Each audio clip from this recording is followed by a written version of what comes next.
आइल्स की रिक्वायरमेंट है या नहीं है, और आइल्स की रिक्वायरमेंट है तो क्या वो यूकेवीआई होना चाहिए। बहुत से बच्चों ने आइल्स एग्ज़ाम के जगह पे पीटी एग्ज़ाम दिया हुआ है, तो क्या पीटी एग्ज़ाम के बेस पे आपको यूके वर्क परमिट मिल सकता है? यूके डिपेंडेंट वीज़ा है, क्या ये बंद हो गया है या होने जा रहा है? Hello everyone, so we are talking about some important topic that everyone ask कि यूके वर्क परमिट सर क्या आइल्स की रिक्वायरमेंट है या नहीं है, और आइल्स की रिक्वायरमेंट है तो क्या वो यूकेवीआई होना चाहिए या सिपर होना चाहिए, उसमें कितने बैंड होने चाहिए। तो बेसिकली आज मैं इसी टॉपिक पे आपको बात करने वाला हूँ। तो देखिए, यूके वर्क परमिट जो है आजकल बहुत पॉपुलर हो रहा है। आप लोगों को पता है कि स्किल वर्क परमिट है यूके में। बेसिकली केटेक की बहुत शॉर्टेज होती जा रही है, और केटेक के अलावा नर्सिंग बहुत शॉर्टेज हो रही है वहाँ पे। तो बेसिकली आज मैं केटेक वीज़ा के बारे में आपको बताने वाला हूँ। तो देखिए, ये जो यूके का केटेकर वीज़ा है, बेसिकली ये tyre 2 health and care category में आता है, जो कि स्किल वर्क परमिट होता है। बेसिकली ये आपका 3 ईयर्स का भी वर्क परमिट है और 5 ईयर्स का भी है, राइट। सो अगर इसमें मैं डॉक्यूमेंट चेकलिस्ट की बात करूँ तो आपको पता है डॉक्यूमेंट चेकलिस्ट में आपका एक तो एकेडमिक डॉक्यूमेंट होना चाहिए। इसमें अगर मैं gov.uk के अकॉर्डिंग बात करूँ तो बेसिकली उसमें कुछ भी ऐसा मेंशन नहीं है कि आपका किस बैकग्राउंड में या लाइक नर्सिंग है या किस में होना चाहिए, ऐसा कुछ भी मेंशन नहीं है। तो मेक श्योर इसमें +2 वाले भी बच्चे इसके अंदर जा सकते हैं, राइट।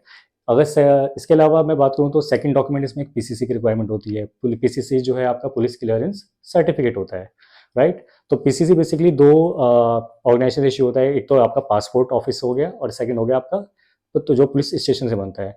तो बेसिकली इसमें आपको जो पीसीसी है वो दोनों जगह से ही आपका एक्सेप्टेड होती है, राइट। और तीसरे अगर डॉक्यूमेंट की बात हो तो तीसरा आपका डॉक्यूमेंट होता है टीबी टेस्ट।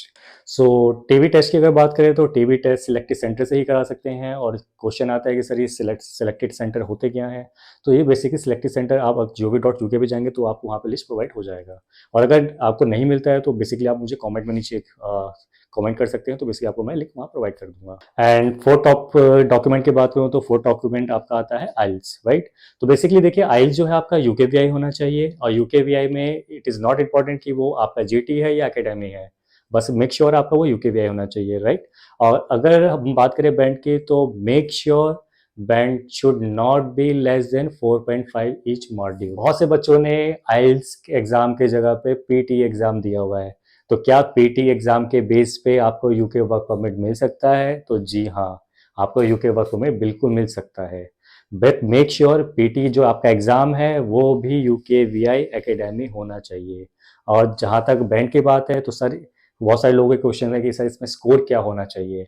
सो मैं आपको बता दूं, इसमें स्कोर जो है पीटी यूकेवीआई एकेडमी में स्कोर आपका not less than 45 score each हो। तो नेक्स्ट क्वेरी है कि क्या सर ये जो यूके डिपेंडेंट वीज़ा है क्या ये बंद हो गया है या होने जा रहा है। तो मैं आपको क्लियर कट कर दूं कि जो UK health and care visa tyre 2 है, इसमें यूके होम ऑफिस कुछ भी फाइनल अपडेट लेने जा रही है। बट मोस्ट प्रोबेबली कि शायद यूके डिपेंडेंट वीज़ा बंद हो जाए, क्योंकि लास्ट जो इनकी अपडेट आई है यूके में माइग्रेशन बहुत ज़्यादा बढ़ चुका है। तो इसी को लेके इन लोगों ने UK health and care visa पे कुछ भी अपडेट लेने का फैसला किया है, जो कि कब आएगा आपका फर्स्ट ऑटम। और इंडिया के अकॉर्डिंग अगर बात करें तो ये लास्ट मार्च शुरू अप्रैल हो सकता है।